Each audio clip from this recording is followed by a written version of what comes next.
Well folks, welcome back to another video here. Just starting off this one now with talk through on the Tow and Fert machine. My time there is up with the trial of this machine. So just to run through on the machine, or what way I found it, but I suppose initially to look at the machine, like, it's a well built machine. God, there's a right strong drawbar to it and all, and the chassis and all is good and strong, like it's 5mm steel and all, like, so it's pretty robust. It is robust, galvanized as well, so there should be no real issues there with that. The tyres, nice chunky tyres on it there, good strong axle and all. Mud guards keep down the muck off the machine itself, like when you're going through paddocks and that, like, you know yourself, you're going to be dealing with cow dung and everything gets destroyed. Probably you'd want to, I see some of the quads that have a rubber hanging down, just keep down the muck, but look, shot of a power hose anyway, and it's fairly straightened up. Little engine, grand little engine, like no hassle to start it there, just choke on 2 pulls at the most and she's gone. Like, it's a lovely little engine, no bother, not hard on petrol either. You get a right few runs out of it there with a fill. All the pipe work and all is, well, obviously you have plastic pipes, but all the metal and the taps and all is stainless, so theoretically I suppose should be a lifetime job.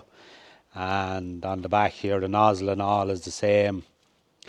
Like, the nozzle is simple little nozzle, nothing too much about it, like, it's fair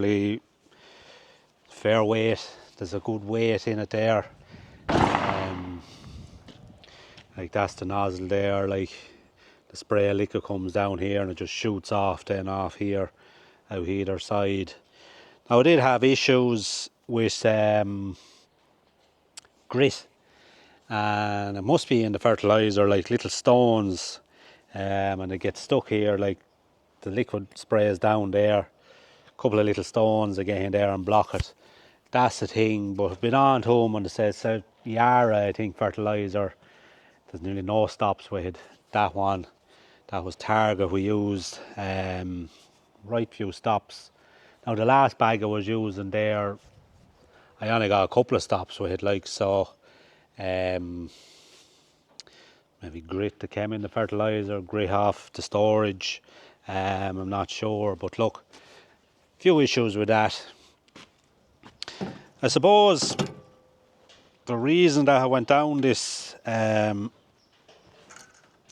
take a look at it anyway, I haven't bought it, like, or anything, so the reason I went down this road, I suppose, is like, there great claims there, like you can reduce fertilizer. Like, I was sort of running at probably 50% of what I would be putting on, but I believe you can go lower again, like when you get everything lined up, your soil biology right and everything, you can go lower again and still get as good a response. So, like, that's a big thing. Like, with the way things is going, like, fertilizer prices, they have come back, but still expensive. Like, fertilizer prices are still up there, like, compared to back over the years, like, and what we're selling.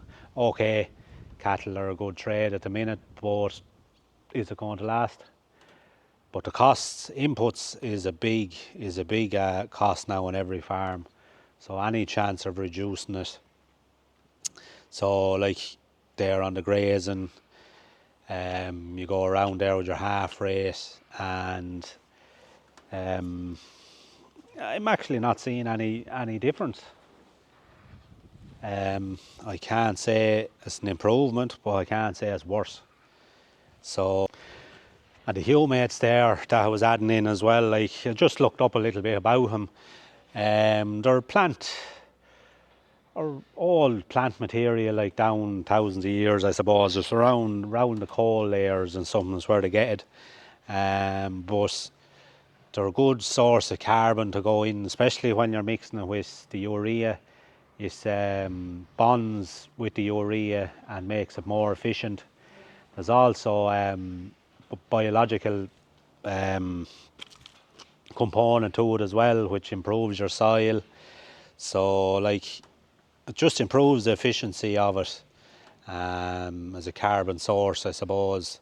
So, and like, there's lots of other things in which I was putting in there, the magnesium as well, which improves grass growth, gets the chlorophyll going and all, like, so it's good in that sense.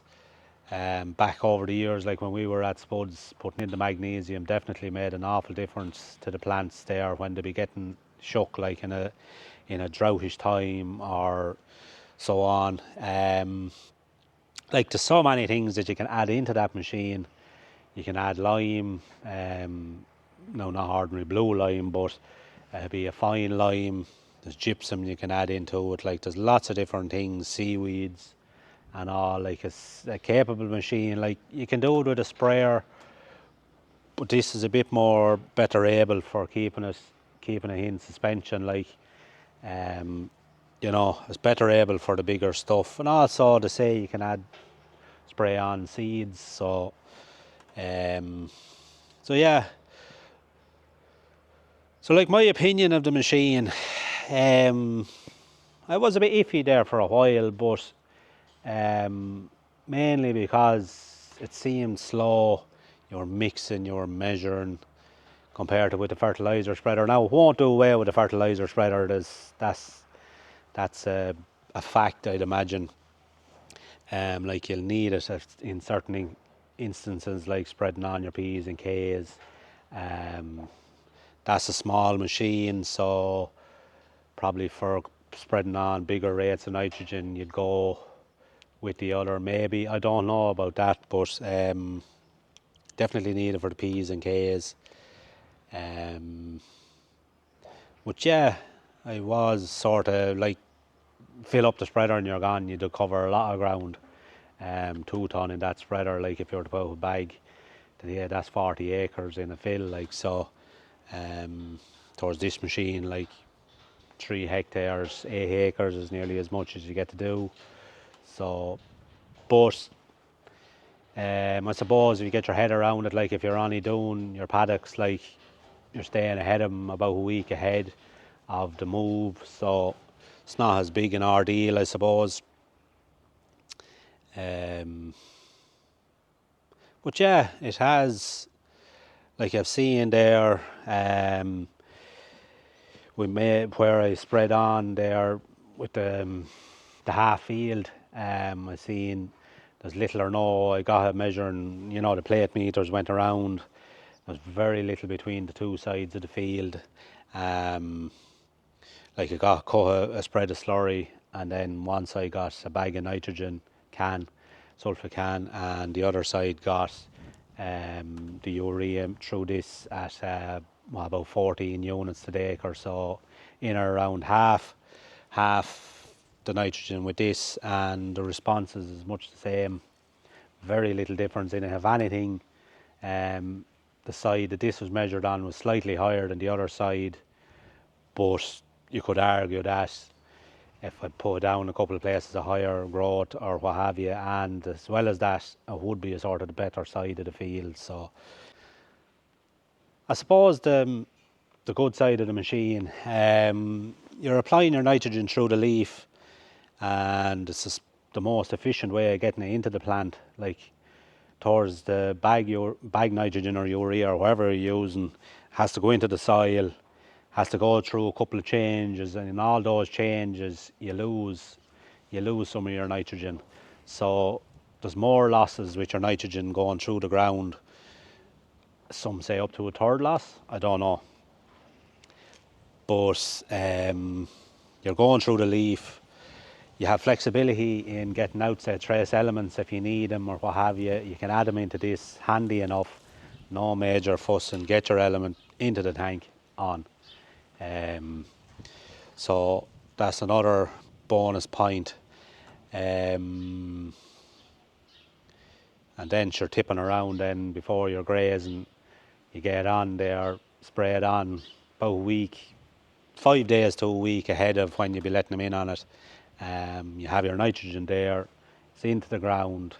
When your cattle are moved on, your nitrogen is there ready to go, compared to if you're, if you're spreading, you're spreading after they're gone, like, so you have a week, 10 days of a wait there after you spread. So I'd imagine that has to be a bonus.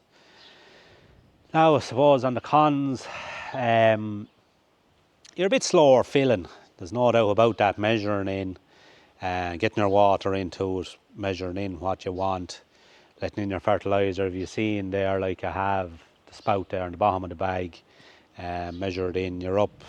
You have to have a weighing scales or a way of weighing. You're weighing it into it, so that takes time. I suppose you give it a lick of a power washer when you're finished, but equally so the fertilizer spreader, you give it a lick as well, so that's not there. I suppose that machine now behind the quad isn't, well, you want to be mindful where you're going on hilly ground. Like some of our ground now up in Sherwood is dangerous, no matter whether you're on a four-wheel drive tractor or on a quad. It is dangerous. You'd want to be minding where you're going. I've done the brow, spread it over and back. Now, I hadn't any issues. The quad was well able for it. Pulling it up the hill now, spreading straight up and down, I think you'd want a big quad. And even at that, I don't know whether the big quad would make that much difference on some of our ground anyway. So I worked it across, got up to the top and worked my way back down. So look, got on to it, no issues there. But other than that, no major. Now, I suppose the verdict on the machine is happy. I have to say I'm happy with it now. Like, as I said, a bit of work, but starting to grow on me a bit. Now, whether we buy one or not, not 100% sure. Have to see what way finances is going and a few things like that. There's other things that need to be done possibly before we go down that road, but would of interest to me. Like, I'd be keeping my eye out on them now. But yeah, I'd recommend the machine now. I have seen there's no difference anyway, and like with the using half the fertilizer, like, it wouldn't be long paying for itself, I think, anyway. I say justify itself, I'd imagine. But yeah, if there's anyone watching this and using these machines, just drop a line or something how you find it as well. Like, I'm happy enough. Is there someone with issues on the machine or have issues with a machine? But drop it in the comments there and see and what mixes you're doing. And then on the quad, happy enough with the way that's handling it as well. The C-Force, she's 520, is 500cc, lively machine, getting on, handling it well. Obviously when you're spreading in the field and that, you're in the low box, so it's tipping along there with it as ease fairly well. But like, there's a good way in that, like when you're out with a full load, there's 430 litres of water, 120 litre or 120 kilos of fertilizer, so like that's 550, and the weight of the machine as well. Like, there's a good tug there behind it, like, so it'd take every bit of it now to handle it, like. But no, happy enough with the way it's going with it. I wouldn't say it's underpowered. Now on the hilly ground, look at, it's not a tractor, there's no doubt about that, but if you work it right, watch where you're going and what have you, get on okay. But the quad in general, happy enough with it. doesn't seem to be too bad on petrol. Now pulling that around now to use a bit more, but nothing outrageous. So yeah, so I have the machine there washed up there. Peter's coming now after a while there to pick that up. So yeah, look at that's my bit on the Tow and Fert there. Honestly, I would have an interest in the machine, but as I was saying, we just have to prioritise what we're going to spend on. Like, we can't. It's great to have everything, but you can't have everything, and that's the way it is. Like, but yeah, look, and there you see behind, I have the tether on the tractor there with that mud, that bit of silage there. We'll get hopefully going to get a couple of days. So I have it mowed, have it shook out there as well. Probably give it another shake there. Now it's not a great drying day, so yeah, look at that's that on that anyway. So we'll go to silage.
that jetted out there now.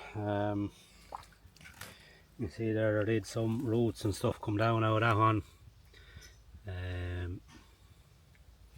They're of 3 roots or something, I suppose. But they're up a fair bit there, as you see, like it wasn't just at the start of it, so. And then there's all down rusty clay left there and that, but there's a bit of a flow coming out of that there now.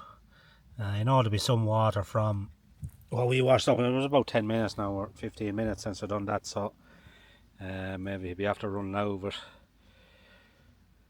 But look, that's that blockage, couple of blockages up along it wasn't helping anyway, and the other one's back up along. I've one there, I'd say, has gone down probably out, what is it, out 7 or 8 meters, I'd say is what he's out, maybe dug, and see what's gone wrong. There's either pipes gone out of line or after getting squashed down. Get someone with a little mini digger or something there now and get that cleaned up. So that's these fixed up. We're after running through them all there now. Got through them quick enough now, quicker than I thought. But yeah, so that's the little jet now. Just pulling the pipe up along. There's one jet of water will be facing forward, and then there's more of them then.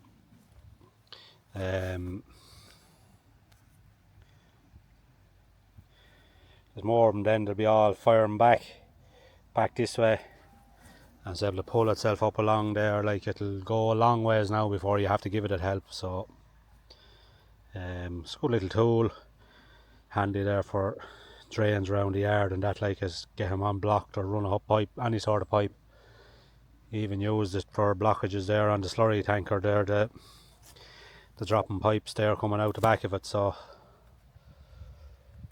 yeah, just run off the power washer. It's just a PTO power washer, running around £3,500 there, that running through that. So look, we have that much done now anyway. So I've gotten the silage finished up there. There was 58 bales on it there, so it was handy enough. We got a draw in, there was the piece there, and I cut the ryegrass there as well. Like, it was starting to shoot out a lot, so I mowed it off as well, cleaned it off. I suppose with the dry weather, it started to seed there very quick. Like, it was only a couple of inches, near 3 inches high, and it was starting to put out the heads, so it wasn't going to do much more. So look, I cleaned it off there when we were doing the other, and sure, it wasn't a big job, got raked up there and all. But yeah, we got it in good order. Came a good day on it there, Saturday, so we got that well cleared up. And sure, that bit of draining there, I have a man lined up there to come and do that little bit of digging there to sort out that pipe, dig it up and see what can we see, get in a new pipe into it, or line up the pipes if we're lucky that we don't break them. But I'd say there'll surely be some pipes broke down in it anyway, like, so we'll get that sorted out along the week there as well. And sure, going to finish up the video here now. It's probably rolling on long enough. A bit of a review there on the Tow and Fert there. That's just my few things on it there, like, seems happy enough, like, and I'm not getting anything for saying anything for or against the machine. I'm not sponsored by it or anything, so that's genuinely my thoughts on it.